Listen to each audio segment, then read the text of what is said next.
जीवन में सफलता पाने का एक राज है। जो कुछ करना है वक्त उसका आज है। आत्मविश्वास नहीं देखता कितने तूफान है, तेज बारिश और तूफानों में उड़ता बाज है।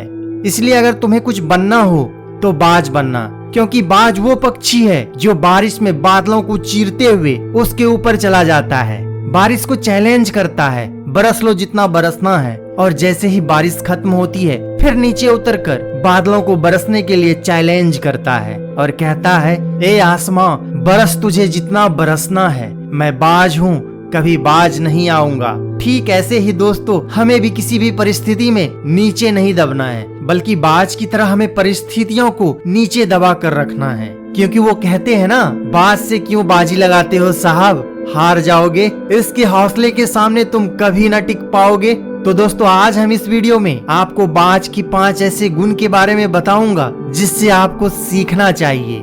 नंबर 1, बाज की तरह आत्मनिर्भर बनो। बाज कभी भी दूसरों पर निर्भर नहीं रहता। जी हाँ दोस्तों, ये एक सच्चाई है, क्योंकि अगर बाज को कुछ खाने के लिए दोगे तो वो नहीं खाएगा।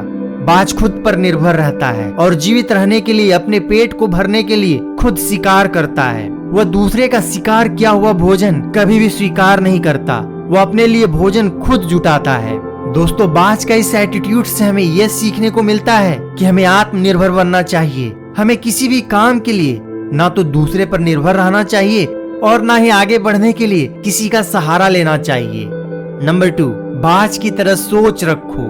दोस्तों, आप बाज को कभी भी छोटे मोटे पक्षियों के साथ उड़ते हुए नहीं देख सकते। वो हमेशा आसमान की गहराइयों में अकेला उड़ता है, या फिर वो अपने बराबरी के पक्षियों के साथ ही आसमान में उड़ता है। ऐसे में हमें बाज की इस एटीट्यूड से यह सीखने को मिलता है कि हमें भीड़ का हिस्सा नहीं बनना चाहिए, बल्कि हमें भी बाज की तरह ऐसे लोगों के साथ जुड़ना चाहिए जो आपके लेवल की हो, जो आपकी तरह सोचते हो। नंबर 3, अपने लक्ष्य पर बाज की तरह नजर रखो। बाज की नजर लेजर लाइट जैसी तेज होती है। ये अपने शिकार को पाने के लिए बड़ी तीव्रता से उन पर अपना ध्यान केंद्रित रखता है और उसे पाने के लिए निकल पड़ता है। दोस्तों, इससे हमें ये सीखने को मिलता है कि हमें भी बाज की तरह अपने लक्ष्य पर ध्यान केंद्रित रखना चाहिए और एक समय में एक ही काम को पूरा करने के लिए पूरी ऊर्जा के साथ अपने काम में लग जाना चाहिए। तभी हम अपने लक्ष्य को हासिल कर पाएंगे। नंबर 4, बाज की तरह रिस्क लेना सीखो।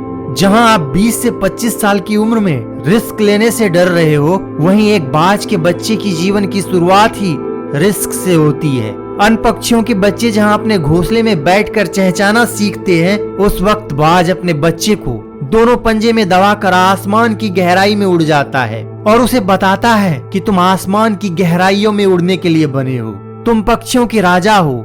और वह ऐसा कह के अपने पंजे की चंगुल से बच्चे को उड़ने के लिए छोड़ देता है। बाज का वो बच्चा फड़फड़ाते हुए नीचे की तरफ आता है और अपने पंख फैलाने की कोशिश करता है।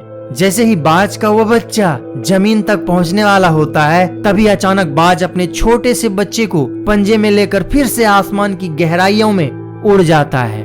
और इस तरह से जब तक वह उड़ना सीख नहीं लेता, तब तक उसे हाई रिस्क वाली ट्रेनिंग दी जाती है। तब जाकर वह बाज बादलों को चीरते हुए आसमान में उड़ना सीखता है। नंबर 5, बाज की तरफ परेशानियों के आगे झुको मत। दोस्तों, औसतन एक बाज की उम्र 70 वर्ष की होती है, लेकिन जब वह 40 साल का होता है तो उसके सामने कई परेशानियां आ जाती है। उसके चोंच मुड़ जाते हैं, पंख इतने भारी हो जाते हैं कि वह सही ढंग से उड़ नहीं पाता। तब उसके सामने 3 रास्ते बचते हैं। पहला, वह अपने प्राण को त्याग दे। दूसरा, वह दूसरे के दिए हुए भोजन पर निर्भर रहे। तीसरा, या फिर पुनः जन्म की एक खतरनाक प्रक्रिया से गुजरे जो उसके जीवन को 30 वर्ष और बढ़ाएगी।